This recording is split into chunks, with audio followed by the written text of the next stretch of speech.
I want to share with you my own career path and my journey.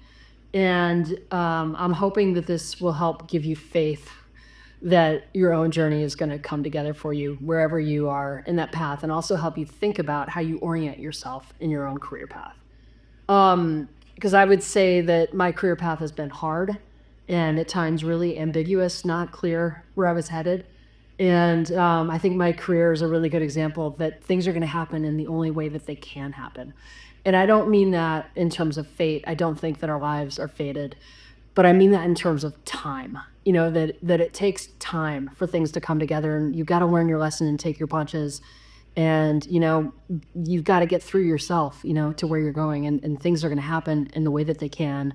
And you've got to just be patient and trust that in the fullness of time, the small things are going to heap up to great things, and it's going to deliver for you. So let me start at the beginning. I was born in St. Louis, Missouri. I'm the second oldest of 4 kids. We had a very stern mother who kicked us out of the house after college and said, go build your lives. And I'm grateful to her for that. And that's what I did. I moved to New York City and I got to work. And I was very lucky in my 20s. And it's almost not even worth talking about. I had so many green lights in my 20s. So I was lucky enough to fall into a startup called HotJobs.com, which in the 90s was one of the big kind of 1.0.com success stories. And I was a very early employee. I was on the leadership team. We IPO'd, we sold to Yahoo for over $400 million. I made my first batch of money. I bought a house in Lake Tahoe. I went to Stanford Business School. So it was great. I wouldn't change a lot about my 20s. It was a lot of green lights. It was a blast. But then what happened was when I got out of Stanford, I walked into just the hardest 10 years that I could have imagined. I mean, filled with humiliation and frustration and self-doubt. And what happened was I was trying to build startups. So I had 3 in a row that failed. And that was sort of a 10-year span of trying to build those 3 companies. And when the first one didn't work, I was so surprised. It knocked the wind out of me. And I just didn't really recover from that. From that point forward, I really internalized failure to a very irrational and almost obsessive degree. I thought that my destiny was failure and my luck had run dry. And I just thought, I'm not good at this. And, I was also dealing with a lot of really alpha people who really ate me for lunch in board meeting. I was in constant board meetings and raising money and running around New York City with a lot of very aggressive people who were just really sensing my self-doubt and weakness and just, eating me for lunch. And so by the end of that stretch, by the time I was 39, I was battered. My self-esteem was so low. And I was suffering from terrible anxiety, fighting off panic attacks. I thought I was going to have a heart attack or end up in like a sanitarium from the 1950s, wandering the gardens in some institution upstate.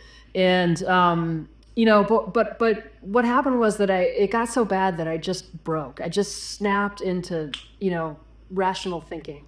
And, basically this startup that I've been working on had gotten so bad that I just was like, this isn't my problem. I've done what I could do, and I need to just walk away from this. And I think I recognized sort of the spiritual destruction that I was letting happen to me. And that happens in careers, and it happens in life. And you got to be careful, because if you let that happen for too long, you give yourself to it, and yourself is gone, And I think I just hit kind of this rock bottom point of spiritual destruction where I just broke, and it broke me back to where I needed to be, and which was thinking clearly, and with confidence. And so I just was like, all right, I'm all set on this. I'm not building startups anymore. The probability of success is too low, and there are too many things I can't control because they aren't my companies.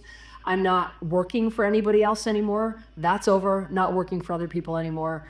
And I'm not getting dressed up anymore. That was a big thing. No more blazers and heels and skinny jeans going to board meetings all the time. I'm not getting dressed up for anybody anymore.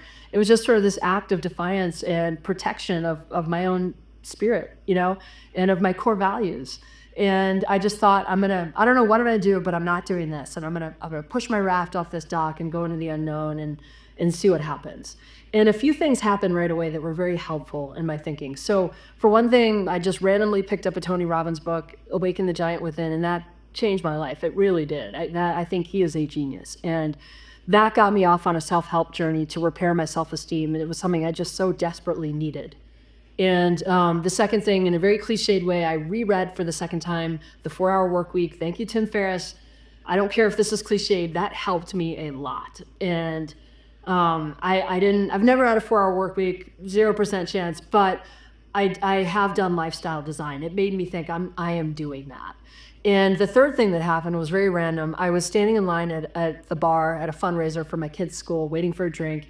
And there was one of those just sort of, obnoxiously successful dads in front of me who I'd never met anymore, the kind of guy, who makes you feel really badly about yourself. But he was just sort of casually talking. He was like, success has been really easy for me. I've just always done what I'm good at. And that really punched me in the stomach. And I was like, how have I never thought about this before? Just do what I'm really good at. What am I good at, by the way? It really begs the question, what is the thing? What's the thing that I'm really good at that I could rebuild on? And that kicked off sort of a very quick journey of introspection. Actually, I figured it out very quickly, but it made me look back down the hallway behind myself and think about, okay, what have I, of everything I've done, I've always thought of myself as like this utility belt business person. I can come in, I can raise money, I can manage a board meeting, I can do a board deck, I can manage a P&L, I can manage cash flow, I can manage a product roadmap, I can manage a growth roadmap. But, I'm not good at everything, and nobody is. And, actually, a lot of that I think I was pretty bad at. But there was one thing when I look back that I knew I was very good at. And if you lined up 100 people in a row, I was going to be the best at it. And that was marketing, growth. I've always, since I was actually a teenager doing internships at PR firms, always been able to sit in a chair and see what to do to grow something. And I had to look back at what I'd done with those startups and recognize the growth successes within those, including making a social app go viral with no marketing budget, 1,000 signups a day, viral, legitimately viral. And that's very hard to do. Not a lot of people in the world have done that. And I had to give myself credit for the creativity of that strategy. But anyway, that was instantly clear to me. But then the question was, okay, what am I going to do about that? And the I Ching, which is the ancient source of wisdom behind Taoism and Confucianism, if you've never dug into that book, I really recommend it. It's incredible. But anyway, there's this great, beautiful concept in the I Ching about putting together a life, and that in that life, there are two modes of action that are sort of yin yang, and they're complementary, and they together are the composite way of building your path. And one of those modes is the arena. It's out there being in full-on action mode, sword in hand, doing stuff, But the other mode, complementary to that, is retreat. And it's literally going to a mountain and working on yourself. It's the sort of, Luke Skywalker goes to see Yoda type thing. Go back to the mountain and work on yourself. And it was interesting when I was 39 because I was very down on myself, but I was a very known person in the New York tech scene, which was small at the time. And I always had a ton of opportunities from VCs putting me into different companies. And there was no shortage of opportunities. But I didn't value that. I thought, it's just going to be the same thing. It's just going to be the same thing on repeat. I need to go work on myself. It's time to go to the mountain. And I'm proud of myself that I made that decision because I think a lot of people would have just kept the paycheck and the reputation and the network going, but I didn't see any value in doing that. And so I retreated, and I thought there are two things I'm going to do. First of all, my family and my husband and kids and I moved literally to the mountains of Colorado. You don't have to literally do that. It's more figurative. But for me, that's kind of the lifestyle design piece that really is just how I wanted to live. But I just thought, okay, I'm going to go. I know that my gift is marketing, but I'm going to get so freaking good at it. I'm not just going to accept where I am. I'm with great humility going to go spend years getting to be the best at marketing. So that was one leg of the stool. It's like, okay, I know my gift. I'm going to go get really good at that. The second leg of the stool was my head. I need to fix my self-esteem. I need to fix my self-narrative. And I spent years burning through self-help books, doing all the exercises, getting myself to the point where I really had an aggressive success mentality. And that was very life-changing for me. So those were my two tracks. And on the marketing track, there were two tracks within that. One was growth hacking. So kind of in the dark of the night with my dear friend, Jeff, we spent years just spinning up businesses with one goal only, which was to make cash flow, right? Make this profitable, enrich ourselves, free cash flow. And that's a really no rules, didn't care about anything other than that. And we just spun through businesses, a couple of which were really successful. And, when you do that, you do get really good at marketing because it's sort of marketing with your bare hands. You have your bare knuckled, hands in the plumbing marketing, where you're really understanding how to drive traffic around the internet, how to drive clicks. What do people care about? You realize that people are all the same, the same wants and needs. How do you write copy? All just the trade of marketing. I felt like that made me really good at it. And it was a blast. And the other side of my life, I was doing this like white glove consulting, where I would go into like an Eileen Fisher or some other big private equity backed company or whatever to give them a growth roadmap. So you're growing like this, you want to grow like that. Okay, let me study your direct to consumer business and tell you what to do. Here are the 3 things you should do. And I loved that. I loved that work. And I loved working with the teams. I loved the bigness of the goals. And that's where I developed a lot of my frameworks around marketing and business building. And what I realized at the end of that period, that was like a 3 or 4 year period, kind of doing both those things, the growth hacking and the white glove consulting, that there's a third leg in the stool. So leg 1 is understanding your gift. Leg 2 is getting your head into a successful place. Leg 3 is purpose and values. And what I realized with the brand work is that it gave me a sense of purpose. And I'm very romantic about brands, almost religious about it. I believe that great brands really lift us all up. And I saw a thing randomly on Instagram the other day of Steve Jobs talking about this, and he put it so beautifully, which is that when you bring a great brand into existence, it ratchets up our species. That is right. That's right. A great brand gives us its personality, and we all sit up straighter. We are better at kind of shooting our arrows at the sun because of those brands. And that gives me a sense of purpose. That gives me a sense of religion in the work, And so at the end of that period, I decided with my partner, Zach, who is a brilliant marketer, who I'd been bringing into these consulting gigs, to start Chief Detective. And the genesis of it really was that to bring these 2 pieces of my life together, the tactical excellence and velocity and joy of growth hacking, but putting that into the service of building the next generation of great American brands. And that purpose for me, that was leg number 3 on the stool. What are my gifts? Get my head together, do it with purpose. That stuff all clicked together, and I was at a new level of success almost instantly. And the thing about purpose too, there's another side of that coin.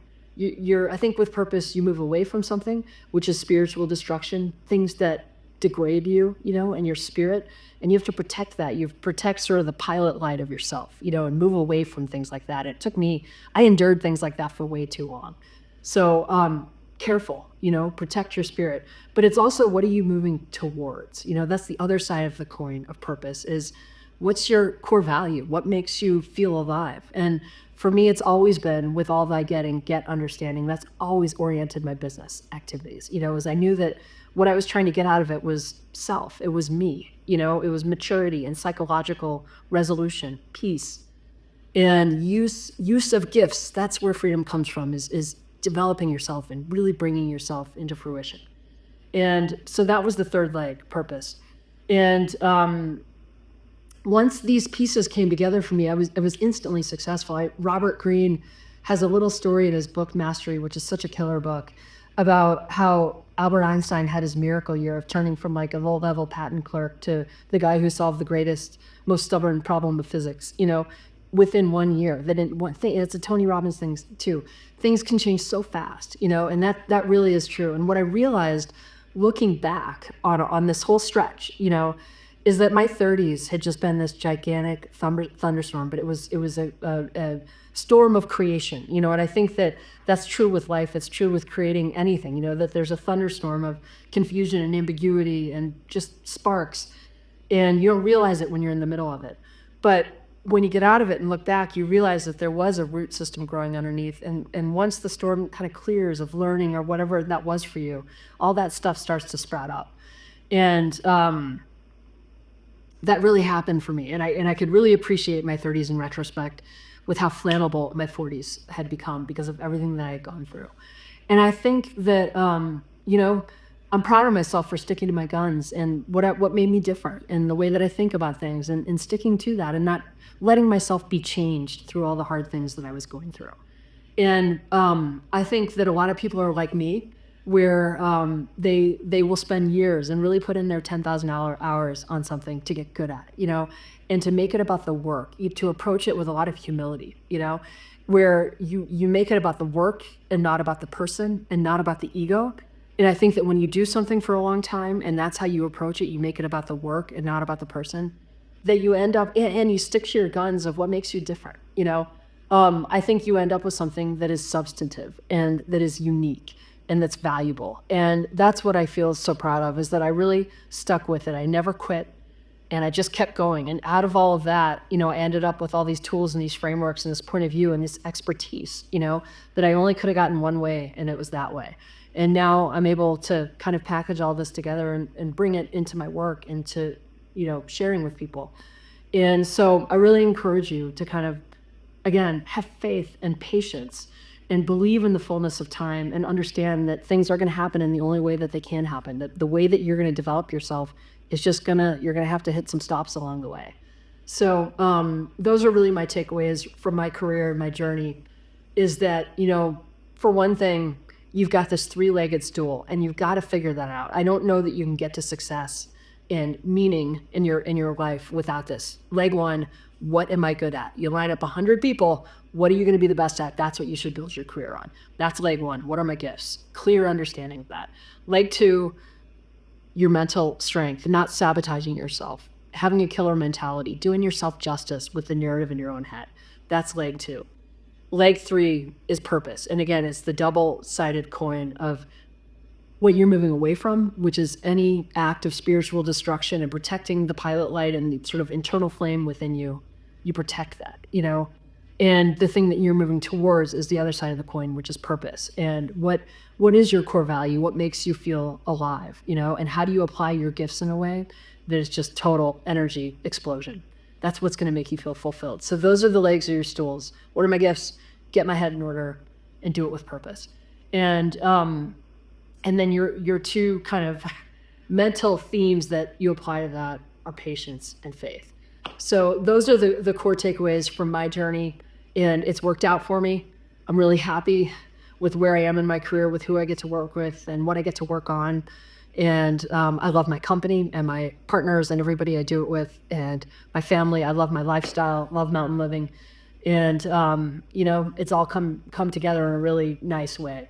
So faith, patience, and your three-legged stool, those are my takeaways. And I really, really wish you luck, you know, and joy in the journey that you're on.